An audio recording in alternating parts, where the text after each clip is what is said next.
The film begins in Hamburg, Germany, at the German National Opera.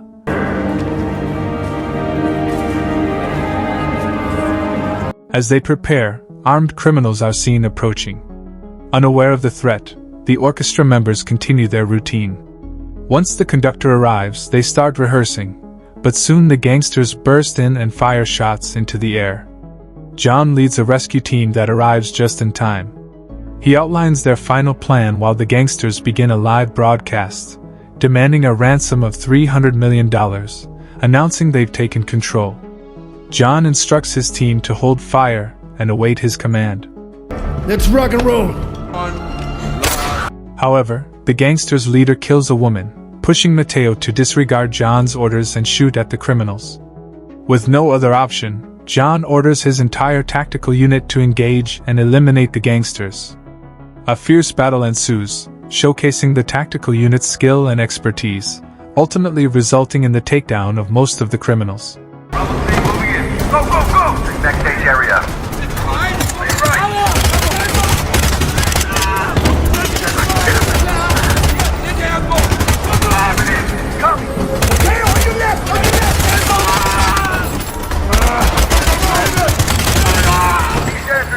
After a brief period of intense gunfire, John starts to blame the incident for going against his commands.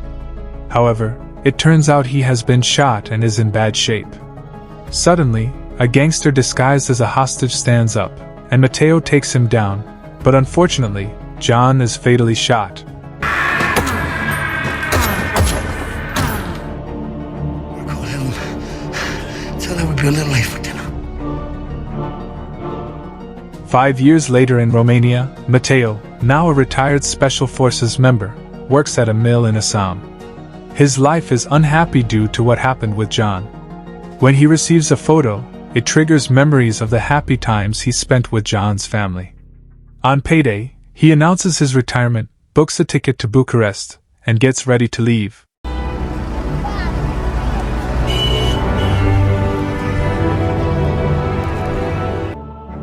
Meanwhile, in Amsterdam, an Interpol team led by Agent Shira intercepts a drug shipment and detains members of various mafia groups.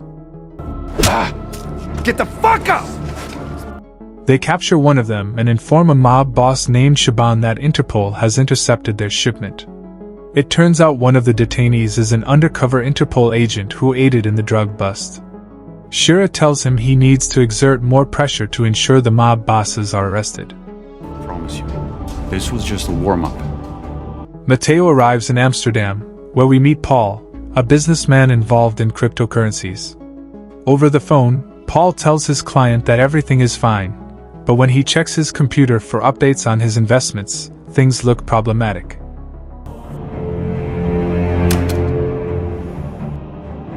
Matteo arrives at John's house and meets his daughter, Angie. He asks her to call her mother, Helen. Surprised to see him, Helen invites Matteo in for coffee.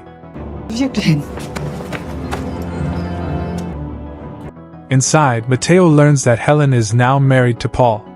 She confronts Matteo for not attending John's funeral, despite John's close relationship with him. Matteo admits it was his fault John died, but Helen, having moved on, doesn't appreciate being reminded.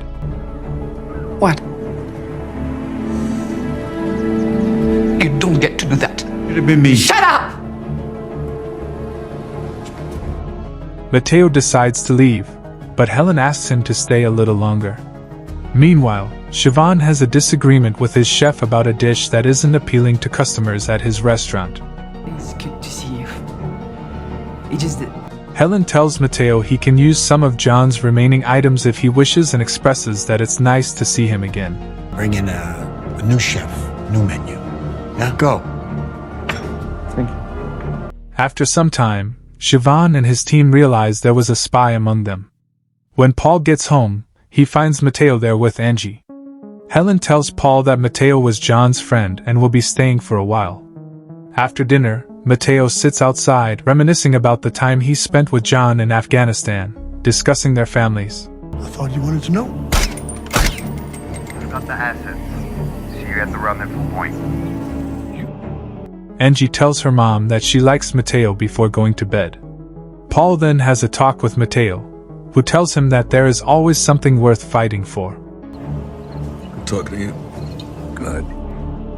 Helen reassures Paul that there's nothing to worry about concerning Matteo since he and John had been through a lot together.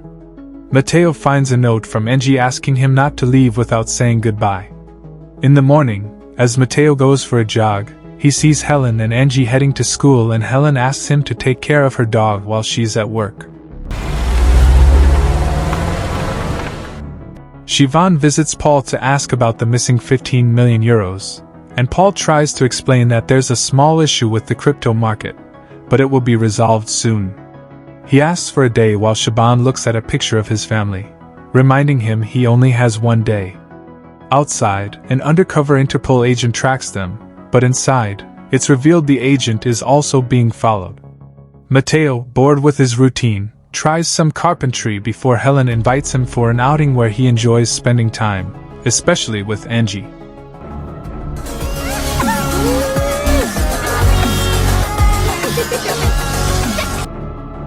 Worried, Paul comes home distressed.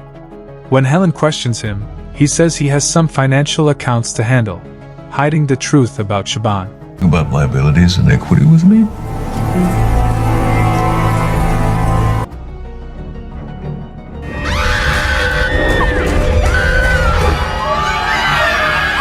Meanwhile, tourists are horrified to find a dead body hanging from a bridge, discovering it was a murder committed by Siobhan's men after identifying the victim as an Interpol mole.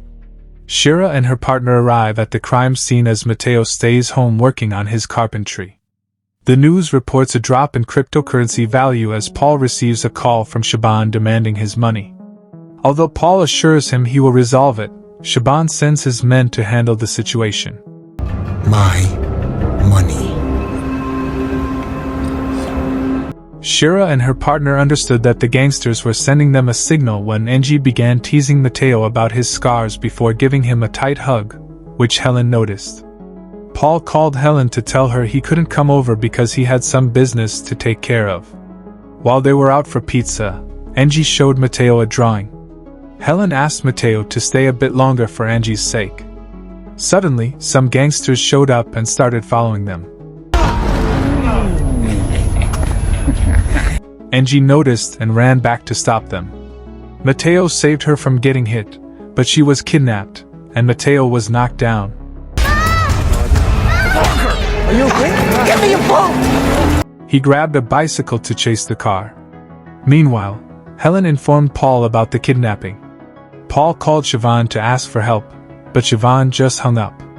Matteo continued following the car, jumped onto one of the cars, and fought with the gangsters, which caused a collision with another car.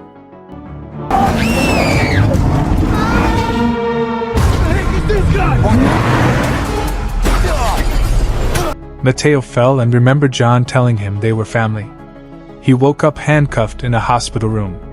Shira then introduced herself to Helen and Paul. Soon after, Matteo was released and Shira asked him about his next steps. He said he was going to rescue Angie. Shira gave him information about Siobhan and other related gangs, stating that Angie's kidnapping was personal. When they asked Helen and Paul if they knew anything, Paul remained silent. Shira hands Matteo her business card. I'll go make some introductions. Okay. That's how you can reach her When the others leave, she and her partner attempt to uncover the link between Siobhan and the kidnapping. During this, one of Siobhan's men notices their actions. Angie is now held captive at Siobhan's club, where she's informed that Matteo has left the hospital. Holding a drawing Angie gave him, Matteo recalls when John asked him to be Angie's godfather. He gathers some items for a rescue mission, and when Paul warns him about Siobhan's connection with the ties, Matteo realizes Paul knows something. What's going on? He knows who took Angie. It's my fault! It's my fault! Confronting him, Paul confesses he owes Siobhan 15 million euros. Matteo takes John's guns and orders Paul to call Siobhan, convincing him they have the money. Siobhan agrees to a trade for Angie, instructing them to bring the money to a construction site. Matteo promises Helen he'll bring Angie back. Meanwhile, Interpol figures out Paul knows something, but shortly after, Mateo surprises his partner and leaves with his car.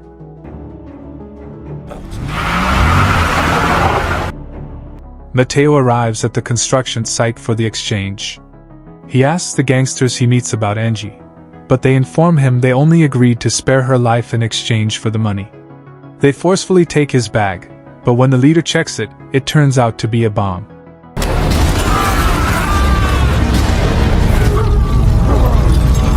The explosion incapacitates some gangsters, and the rest are knocked out by the blast.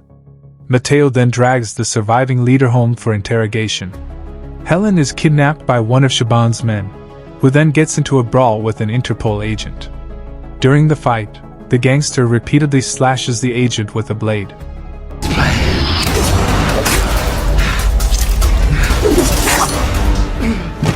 Helen fires her gun to scare the thug away. Paul packs his things to leave while Mateo ties up the captured gangster and tortures him for information on Angie. Initially resistant, the gangster eventually breaks down and reveals Angie's location.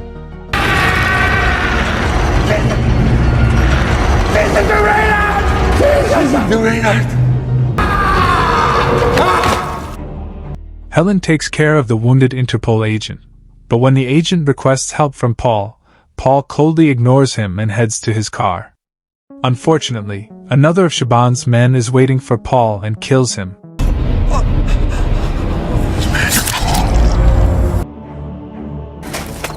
Fisher! If you die, I'll kill you. Shira arrives just as the injured gangster flees, comforting his partner inside and assuring him he'll receive a medal for his bravery. Mateo tells Shira to call for backup as he sets off for the rescue. Shaban becomes anxious when he hasn't heard from his men and interrogates Angie about whether Mateo will come for her. Angie confidently says he will. Mateo arrives at the club. When the bodyguards try to stop him, a fight breaks out. Last chance.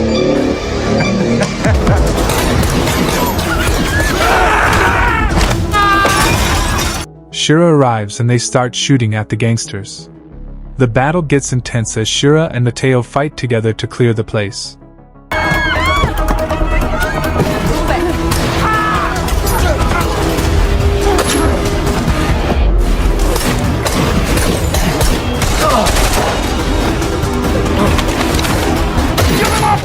Seeing the situation turn dire, Shaban decides to flee.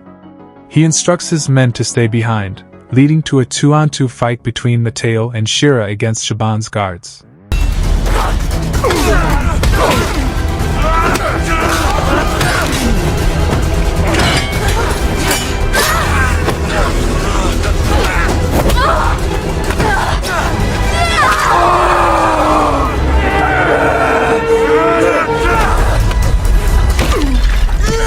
Meanwhile, Shaban continues to run, dragging Angie with him as the fight rages on. Mateo decides to confront Shaban on his own. When he encounters Shaban with Angie, Shaban threatens to kill her if Mateo comes any closer.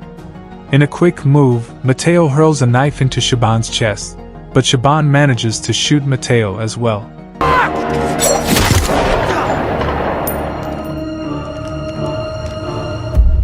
Fortunately, Mateo survives, and Angie rushes to check on him. 6 months later, Angie is with Helen, expressing her concern about whether Mateo will ever return, as he is once again alone on a boat, drifting on the water. Meanwhile, at the hospital, the sheriff's partner receives a Medal of Honor, and Shira arrives to inform him that there are still more tasks ahead.